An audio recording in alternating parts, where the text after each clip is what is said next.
যে আন্তর্জাতিক অপরাধ ট্রাইব্যুনাল, যেটিকে আইসিটি বলা হয়, ইন্টারন্যাশনাল মানে আইসিটি, তো সেই ইন্টারন্যাশনাল ক্রাইম কোর্ট যেটিকে বাংলাদেশে তৈরি করা হয়েছে, মূলত তৈরি করা হয়েছিল যুদ্ধ অপরাধীদের বিচারের জন্য।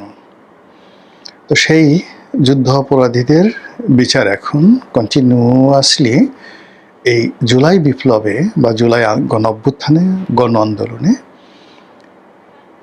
যারা আন্দোলনকারীর বিপক্ষে অপরাধ করেছে, এটাকে মানবতা বিরোধী অপরাধ হিসেবে চিহ্নিত করে এই আদালতে বিচার করা হচ্ছে। এটি কোনো যেন-তেন ট্রাইব্যুনাল নয়, এটি হাইকোর্টের একটি বেঞ্চ হিসেবে কাজ করছে এবং এটি সরাসরি এখান থেকে যা রায় হবে, এই রায় আবার হাইকোর্টের অ্যাপিলেট ডিভিশনে যাবে এবং খুব দ্রুততার সঙ্গে বিচার হবে বলে সবাই আশা করছে। এবং অতীতে আওয়ামী লীগের জামানাতে যেভাবে যুদ্ধাপরাধীদের বিচার করতে গিয়ে এই কোর্টকে ব্যবহার করা হয়েছে এবং অতি দ্রুততার সঙ্গে যখন জামাত নেতাদের, বিএনপি নেতাদের ফাঁসিতে লটকানো হয়েছে, ঠিক সেই ধারাবাহিকতা রক্ষা করে এখন এই কোর্ট আরও দ্রুততার সাথে, আরও অভিজ্ঞতা নিয়ে এই জুলাই যারা বিরোধী শক্তি তাদেরকে ফাঁসিতে লটকাবে, এরকমই জুলাই যোদ্ধা তাদের আশা। আর আওয়ামী লীগ যারা লোকজন রয়েছেন তারা আতঙ্কগ্রস্ত হয়ে পড়ছেন। তাদের ধারণা যে তাদের জমানাতে খুব ভালো বিচার হয়েছিল, ন্যায় বিচার হয়েছিল, ট্রাইব্যুনাল বলতে যা বোঝা গিয়েছে সেটা হলো একেবারে 100% ওয়েস্টার্ন স্টাইলে তারা বিচার করেছে, ওপেন সিক্রেট। আর সেই তুলনায় বর্তমান এটা একটা মানে আদালত, এই আদালত নিয়ে যে সকল কথাবার্তা আওয়ামী লীগের লোকজন বলছে দেশের বাইরে থেকে, সে সকল কথা আমি এখানে আসলে ইউটিউবে বলতে পারবো না। তো এনিওয়ে, এই কোর্ট নিয়ে অনেক কিছু হয়েছে বা হচ্ছে। এই কোর্টে শেখ হাসিনার ফাঁসি হয়েছে, আর তার সহযোগীদের মধ্যে উল্লেখযোগ্য যে ব্যক্তিগুলো আছেন তাদের মধ্যে আজকে হাসানুল হক ইনু সাহেব, তার 10 বছরের সাজা হলো, কারাদণ্ড হলো।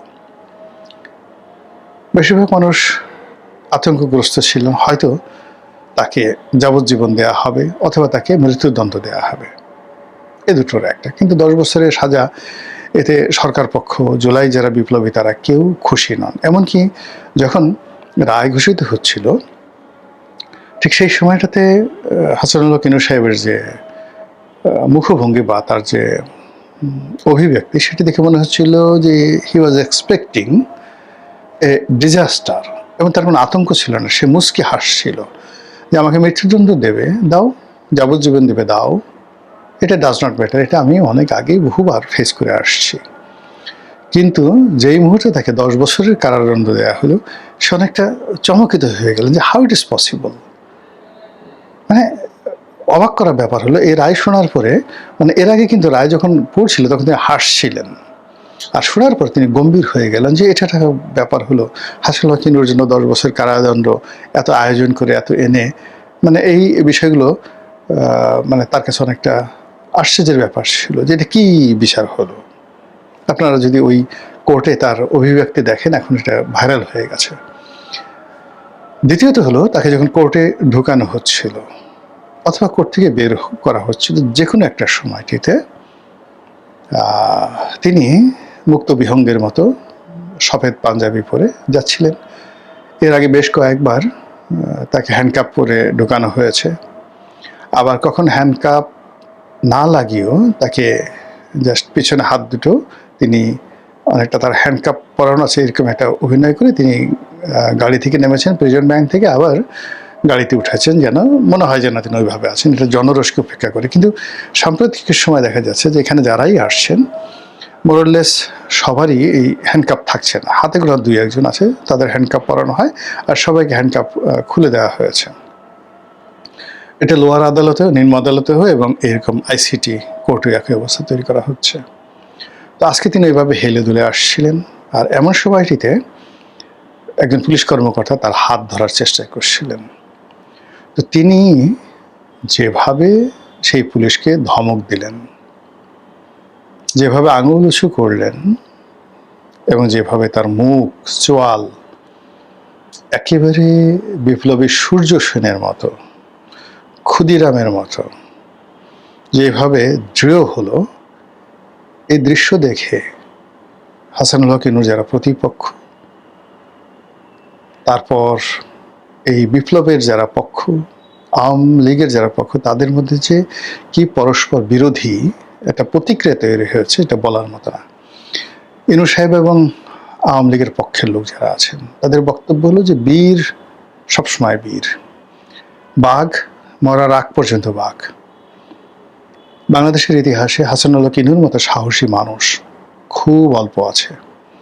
আমরা কর্নেল তাহেরের সাহস সম্পর্কে জানি, কিন্তু কর্নেল তাহেরকে আমরা এখন দেখতে পাইনি, বা তার সাহসের কোনো প্রতিচ্ছবি আমরা দেখতে পাই না। কিন্তু ইউনূস, আসম আব্দুর রব, মানে জাসদের যে গ্রুপটি এখনো জীবিত আছে, তাদের ব্যক্তিগত সাহস রীতিমতো কিংবদন্তি। ব্যক্তিগত সাহস, তাদের অন্য যা কিছু থাকুক না কেন, তাদের যে ব্যক্তিগত সাহস শক্তি, এটি রীতিমতো কিংবদন্তি। শেখ হাসিনার সাহস ও কিংবদন্তি। তো সেই সাহসের বাতিঘর হাসানুল হক ইনু, এবং তাকে গ্রেপ্তার করার পর অনেকেই কিন্তু, যেমন দেখা গেল যাদেরকে গ্রেপ্তার করা হয়েছে, অনেকে হাত জোড় করেছে, অনুনয় করেছে, বিনিময় করেছে, মাথা নিচু করেছে। কিন্তু এই একটা মাত্র ব্যক্তি যিনি সবসময় মাথা উঁচু করে থেকেছেন। তো সেই ইনু সাহেব এই আজকের দিনে যখন তার রায় ঘোষণা হবে, তিনি আসেন, এই সময়টাতে তার এই সাহস দেখানো, এটা অত্যন্ত সিগনিফিক্যান্ট। এর পেছনে নিঃসন্দেহে তার একটা দৃঢ়তা আছে, তার রাজনীতির ক্যালকুলেশন আছে। বুঝতে হবে যে এই বাংলাদেশে ইনু মেনন, অর্থাৎ হাসানুল হক ইনু, রাশেদ খান মেনন, ওনারা পুরো 60-এর দশকে থেকে শুরু করে এখন পর্যন্ত রাজনীতির মাস্টার মাইন্ড। তারা রাজনীতির ফিলোসোফার। তারা বাংলাদেশের বহু ক্ষমতার পালাবদল, উত্থান পতনের কারিগর। আইয়ুব খানের পতন, ইয়াহিয়া খানের পতন, টিক্কা খানের পতন, বঙ্গবন্ধুর পতন, জিয়াউর রহমানের পতন, কর্নেল তাহেরের পতন এবং উত্থান, এরশাদের পতন, এরশাদের উত্থান, বিএনপির ক্ষমতা লাভ, বিএনপির পতন, তারপর শেখ হাসিনার উত্থান, শেখ হাসিনার পতন। প্রতিটি ঘটনার সঙ্গে পর্দার আড়ালে, সামনে, পেছনে বাংলাদেশের যে কজন লোক অস্ত্র নিয়ে, with arms, ammunition, with man power, cadre বাহিনী নিয়ে এবং বুদ্ধি নিয়ে, শুদ্ধি নিয়ে, composite, as a whole composite man হিসেবে, মাস্টার মাইন্ড হিসেবে যারা কাজ করেছেন বাংলাদেশে, হাতে গোনা 4-5 জন লোকের মধ্যে সবচেয়ে সফল মানুষটির নাম হলো হাসানুল হক ইনু। তাকে AK-47 চালাতে দেন এই বুড়া বয়সে। ফটাফট করে এসে দেখবেন যে এমনভাবে AK-47 চালাবে, এই জুলাই আগস্ট বিপ্লবের সময় যারা স্নাইপার রাইফেল চালাইয়েছেন তাদেরকে মনে হবে অবোধ শিশু। আপনি তাকে জবাই করতে বলেন, মানুষ একটা মুরগি যেভাবে জবাই করে, ওইভাবে সারিবদ্ধভাবে সে জবাই করতে পারবে।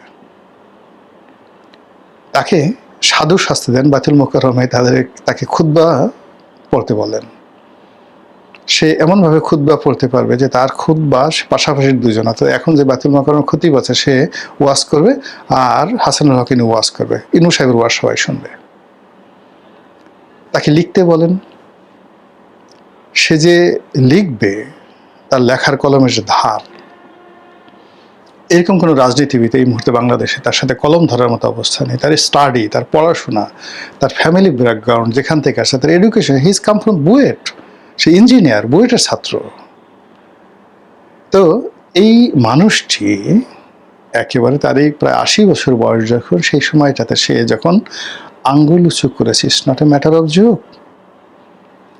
সে রাজনীতির মাইন্ড, মাস্টার মাইন্ড, সে অনেক কিছু বোঝেন, অনেক কিছু ক্যালকুলেট করতে পারেন। আকাশের অবস্থা কি, গ্রহ নক্ষত্রের অবস্থা কি, রাজনীতির পর কোথায় যাচ্ছে, শুধু আজকের এই বক্তব্যটা আমি বললাম, জাস্ট ওয়েট, আপনি দেখেন যে এই যে তার যে আঙ্গুল উঁচু, সেই আঙ্গুল উঁচুর পরিণাম কি। এই সেই মানুষ যে বঙ্গবন্ধুর হাতে তৈরি, আবার সেই বঙ্গবন্ধুকে ক্ষমতা থেকে চ্যুত করেছে এবং ট্যাঙ্কের উপর উঠে লাফিয়েছে। এই সে মানুষ এই বঙ্গবন্ধুর কন্যার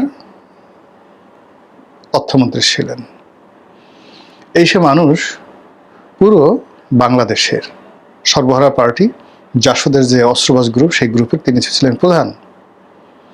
জাসদের যা কিছু অর্জন, যা কিছু ব্যর্থতা, যে কজন লোক আছে তার মধ্যে হাসানুল হক একজন।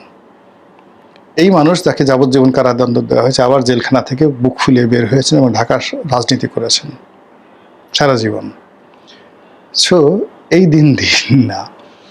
এখন এই যে ইনু সাহেবকে 10 বছর কারাদণ্ড দেওয়া হলো, এরপর হয়তো মেনন সাহেবকে দেওয়া হবে। মেনন সাহেবের জীবন আরও বর্ণাঢ্য, তবে তিনি আবার ওই যে এটা হলো পলিটিক্যাল দিক থেকে বর্ণাঢ্য, কিন্তু যাকে বলা হয় সন্ত্রাসী বাহিনী লালন পালন করা, ক্যাটাক্যাট করে অস্ত্র চালানো, তারপরে ক্যাডার মেনটেন করা, এই জিনিসগুলো ইনু সাহেব যেটা পারছেন, এটা মতিয়া চৌধুরী বা রাশেদ খান মেনন ওনারা পারে না। কিন্তু তার যে পলিটিক্যাল ফিলসফি, সারা বাংলাদেশে তার যে সকল ভক্ত অনুরাগী রয়েছে রাশেদ খান মেননের, এটা এই সমপর্যায়ের এইরকম পলিটিক্যাল পার্সোনালিটি কেউ নেই। শেখ হাসিনা হয়তো দলীয় প্রধান বা তারেক রহমান সাহেব হয়তো দলীয় প্রধান, সে কারণে তাদের ফ্যান ফলোয়ার অনেক বেশি। কিন্তু আপনি যদি এর নিচে আসেন, তাহলে আওয়ামী লীগের একজন সিঙ্গেল লোক নেই, বিএনপিতে একজন সিঙ্গেল লোক নাই যে সারা বাংলাদেশে রাশেদ খান মেননের মতো এরকম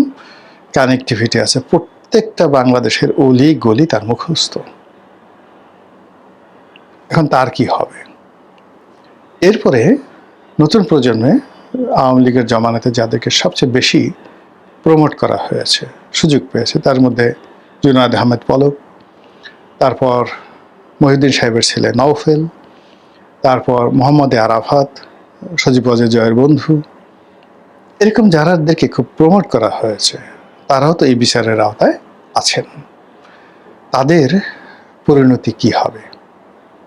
হয়তো মৃত্যুদণ্ড, হয়তো যাবজ্জীবন, হয়তো কারাদণ্ড 10 বছর, হোয়াট এভার মেবি। কিন্তু ওই যে হাসানুল হক ইনুর যে আঙ্গুল উঁচু করার দৃশ্য, তার যে ধমক দেওয়ার দৃশ্য, এবং তিনি মঞ্চে বসে বিচারের যে আসামির কাঠগড়ায় বসে তিনি যেভাবে তুচ্ছ এবং তাচ্ছিল্য করে মুচকি হেসে হেসে রায় শুনছিলেন, এবং 10 বছরের সাজা শোনার পর তিনি যেভাবে রীতিমতো আশাহত হয়ে যান যে এত অল্প সাজা হলো কেন না।